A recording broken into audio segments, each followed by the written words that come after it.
November is African History Month, and all this week we'll be crossing to the continent, a different country, a different African country every morning to have a chat with someone who can give us a little bit of insight into their country. And this morning we have Bernadette Deka on the line from Zambia. Good morning, Bernadette. Good morning. Good morning. How are you doing this morning? Very well, thank you. How are you? And what time is it in Zambia? This is 12:20 noon. So you are 6 hours ahead of us here in Trinidad and Tobago. Okay.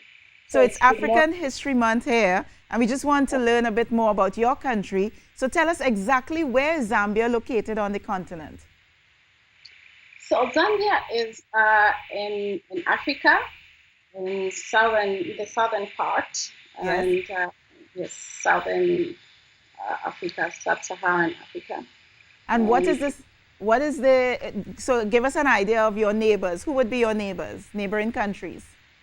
So we are a landlocked country and with 8 neighbors. So we have Tanzania on the east side, Malawi, eastern side still. We have Botswana and Zimbabwe, Namibia on the southern part. We also have Angola, Mozambique, and yeah, that's about the 8 countries. You're surrounded by 8 countries, so I never knew that, eh? So what's the size of your population? So we are running currently about 16.5 a million people. 16.5 million. Did you say 16.5 million people? Yes. Do you know the size of my country, Trinidad and Tobago? No, I don't know the size. 1.3 million people. That's just Lusaka alone. That's Osaka alone. Oh my word, 16.5 million people. So Osaka is the capital? Lusaka is the capital, yes. This is the capital, the business capital. Yes. And also official governance capital. We also have the tourist capital, which is Livingstone in the southern part of the country. Yeah. Yes. And how many languages do you speak, and what's the official language?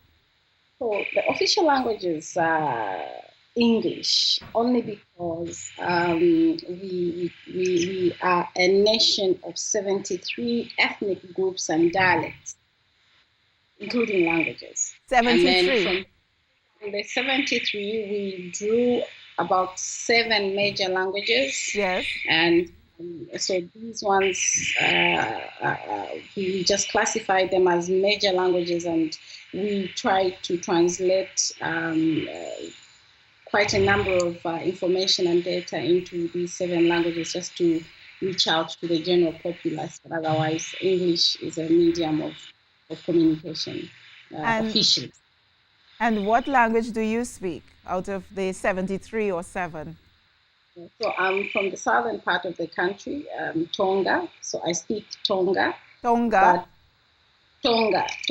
So Tonga is spoken by the Tonga people in southern province. Yes. Southern Tonga. Country. Yes, Tonga. Tonga. Tonga, Tonga, yes.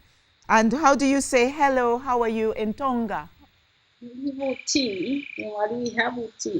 But I speak mostly Nyanja, which is widely spoken in Osaka. Can you repeat that again? What is widely spoken in Osaka? Chinyanja. Inyanga. Inyanja. Inyanda. So how do you say hello? How are you in Inyanda? Bwanji. So you say Chiri bueno if you're fine. You can say what? Chiri bueno. Bwanji bueno. I am not even going to... Hello. Like hi, then you say hello back by saying bueno. Piono.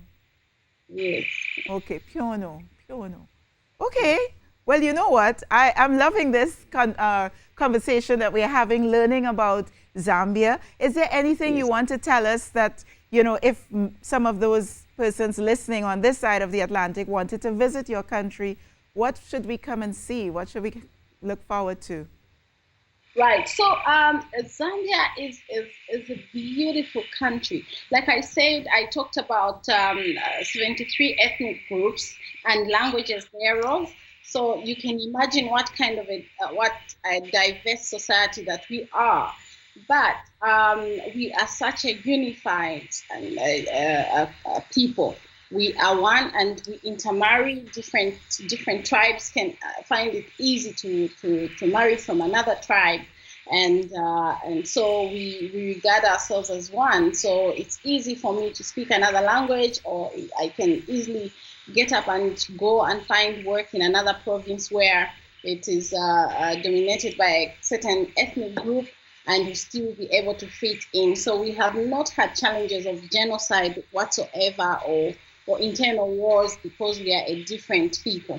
Yeah. So that uniqueness is something that we carry in the sub-Saharan Africa, and even Africa as a whole. I understand that you have one of the 7 wonders of the world in Zambia. Is that true? Yes.